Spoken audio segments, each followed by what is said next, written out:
Police थाना बाड़ी धौलपुर का जो प्रकरण था और जो साइबर थाने धौलपुर में दर्ज किया गया था, उसमें अभी तक 4 गिरफ्तारियां की जा चुकी थी और उसी क्रम में हमने 2 और गिरफ्तारियां की हैं, जिसमें एक तो अनूप श्रीवास्तव है जो कि देवरिया गोरखपुर का मूल रूप से रहने वाला है और काफ़ी समय से बेंगलोर में रह रहा है, और दूसरा रोहित शर्मा है जो कि मूल रूप से हिमाचल का रहने वाला है और अभी दिल्ली में रह रहा है।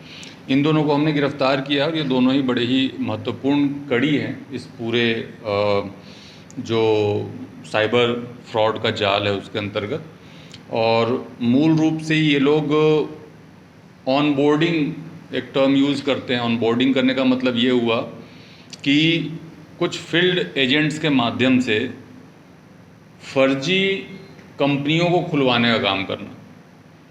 कंपनी में कौन कौन से डॉक्यूमेंट्स चाहिए, उन सारे डॉक्यूमेंट्स को प्राप्त करके जो फील्ड एजेंट है वो एक कंपनी खुलवाता है, जिसमें कि डायरेक्टर जैसा कि आपने देखा उस तरह के होते हैं। बहुत सारे तो अनपढ़ हैं, ग्रामीण परिवेश के हैं, मजदूर हैं, और जिनको प्रति माह 25,000, 30,000, 27,000 रुपये दिए जाते हैं उनको कंपनी खुलवा के उसमें डायरेक्टर बनने के लिए।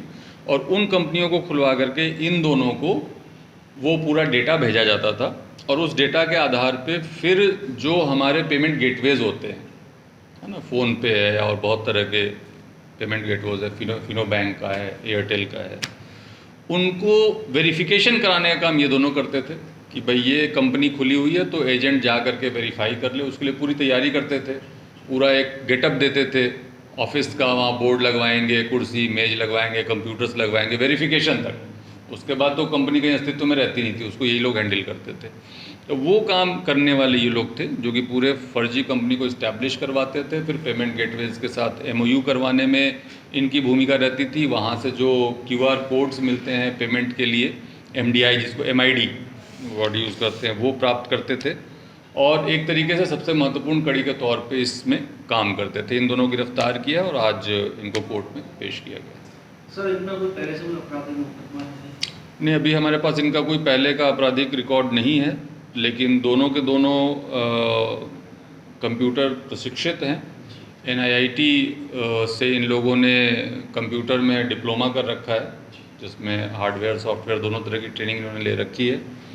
और इनका पहले का कोई आपराधिक रिकॉर्ड अभी सामने नहीं आया है, लेकिन जो प्रकरण तफ्तीश हम लोग कर रहे हैं उसमें सैकड़ों और हज़ारों कंप्लेंट 1930 पे ऑलरेडी दर्ज है। तो कितने करोड़ का लगभग मामला आ गया?